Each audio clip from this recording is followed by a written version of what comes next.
न्यायालय शिपाई पदाची जी काही फिजिकल फिटनेस आणि स्पेशल स्किल झालेली आहे 2023 मध्ये, तर मित्रांनो तुम्ही पाहू शकता हे 10 पैकी विद्यार्थ्यांना मिळालेले गुण आहेत आणि यामध्ये बरेच विद्यार्थी हे कट ऑफवर सुद्धा बसलेले नाहीत, ते नापास झालेले आहेत. तर शारीरिक क्षमता नेमकी काय आहे, काय आपल्याला कार्य करावे लागते, ते संपूर्ण डिटेल्स आपण या व्हिडिओमध्ये पाहणार आहोत आणि तुम्हाला मी मार्क सुद्धा दाखविणार आहे की 10 पैकी विद्यार्थ्यांना किती मार्क टाकले आणि का टाकले आणि कशामुळे हे एवढे कमी मार्क विद्यार्थ्यांना मिळालेले आहेत. अशी अवस्था आपली होऊ नये यासाठी आपल्याला काय करायचं ते देखील संपूर्ण माहिती आपण या व्हिडिओमध्ये पाहणार आहोत. अगोदर मित्रांनो आपण खास केवळ तुमच्यासाठी एक वेबिनार आपण ठेवलेला आहे आणि त्या वेबिनारचं टायटल आहे मुंबई उच्च न्यायालय नागपूर खंडपीठ शिपाई मार्गदर्शन वेबिनार. या वेबिनारचा फायदा तुम्ही जिल्हा सत्र न्यायालय आणि मुंबई उच्च न्यायालय नागपूर खंडपीठ यामध्ये जेवढे विद्यार्थी लागलेले आहेत त्या विद्यार्थ्यांपैकी बऱ्याच विद्यार्थ्यांनी वेबिनारमध्ये जॉइन झालेले होते आणि त्यांचा रिझल्ट देखील आलेला आहे.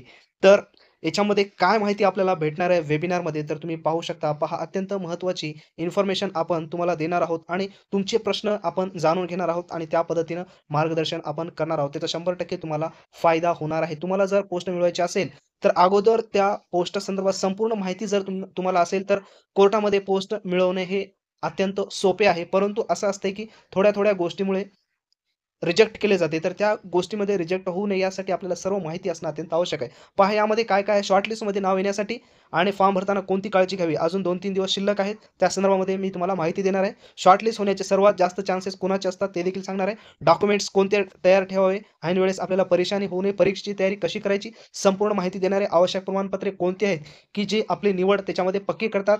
शारीरिक क्षमता विशेष अर्हतामध्ये तुम्ही जर गेलं आणि त्यांना जर सांगितलं तर त्या ठिकाणी तुम्हाला जास्त गुण मिळण्याचे चान्सेस असतात, ती देखील माहिती सांगणार आहे. लेखी परीक्षेची तयारी कशी करायची डिटेल माहिती सांगणार आहे. पुस्तके कोणती वापरायची ती सांगणार आहे आणि निवडसाठी लेखीमध्ये आपल्याला किती गुण घ्यायचे आहे ते देखील तुम्हाला सांगणार आहे. जेणेकरून तुम्हाला अंदाज येऊन जाईल की आपल्याला कोणत्या बेसवर तयारी करायची आहे, किती क्षमतेने तयारी करायची आहे आणि तुमचे काही प्रश्न असतील त्यांचे उत्तर आपण देण्याचा प्रयत्न करणार आहोत. त्यासाठी या वेबिनारची लिंक डिस्क्रिप्शन बॉक्समध्ये दिलेली आहे. मित्रांनो, त्या ठिकाणी तुम्ही जॉइन व्हा.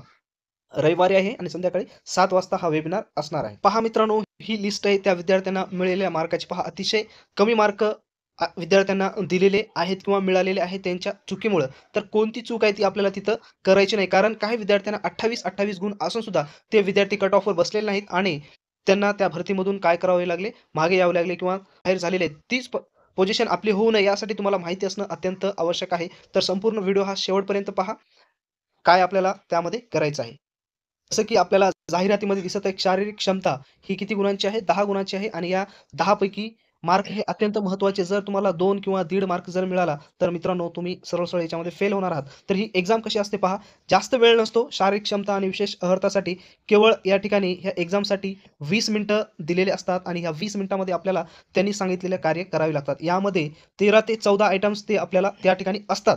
जसे की झाडू वगैरे असेल, खराटा असेल, साफ-सफाईचं साधन असेल, बकेट्स वगैरे असेल, अशा प्रकारचे 13 ते 14 आयटम्स त्या ठिकाणी असतात. ते आयटम्स घ्यावे लागतात आपल्याला आणि ज्या ठिकाणी दिसेल त्या ठिकाणी आपल्याला काय करावं लागते, आपल्या पद्धतीनं साफ-सफाई करावी लागते. आणि दुसरी महत्त्वाची गोष्ट यामध्ये आपल्याला बोलता येत नाही, कारण त्यांच्या नोटीसमध्ये आहे, नियमामध्ये लिहिलेलं आहे, की कॅन्डिडेट्स हा एकमेकाला बोलता कामा नये. जर आपण एकमेकाला जर तिथं बोलत बसवल, तर आपले मार्क त्या ठिकाणी कमी होतात. आपण आपलं इमानदारीने तिथं काय करायचं असतं, कार्य करायचे असतात. आणि दुसरी महत्त्वाची गोष्ट म्हणजे कार्य करत असताना कोणत्या टेक्निकनं कार्य करत आहे, आडम-धडम कार्य करत आहे का? साफ काही जण साफ करतात आणि काही जण डबल तसेच पाय घेऊन जातात त्या ठिकाणी आणि जे साफ केलेलं पूर्ण काय डिसमोड करून टाकतात. असे काही विद्यार्थी असतात किंवा असे तुम्हाला विद्यार्थी त्या भरतीमध्ये तिथं तुम्हाला दिसतील, की ते दुसऱ्याचं नुकसान करण्यासाठी येतात. स्वतः तर काम करत नाही आणि दुसऱ्यालाही करू देत नाही. अशी परिस्थिती येते. तिथं आपल्याला सामोरे जावे लागते. आणि दुसरं म्हणजेच काही ठिकाणी बुक वगैरे असतात. ते पुस्तक शोधून आणायला आपल्याला सांगतात. किती वेळेमध्ये शोधून आणतो, त्याच्या मॅनर्स आपल्यामध्ये आहे का? आत येऊ का सर म्हणून विचारतो का? किंवा एखाद्या हॉलमधून जर पुस्तक आणलेलं असेल, तर तो हॉल पुन्हा जसं बंद होता तसं पुन्हा लावून जातो का? ह्या सगळ्या गोष्टी बारीक-सारीक त्यामध्ये चेक केल्या जातात आणि त्यानुसार तुम्हाला किती मार्क मिळतात? 10 गुण यामध्ये मिळत असतात. तर 10 गुण देखील अत्यंत महत्त्वाचे आहे.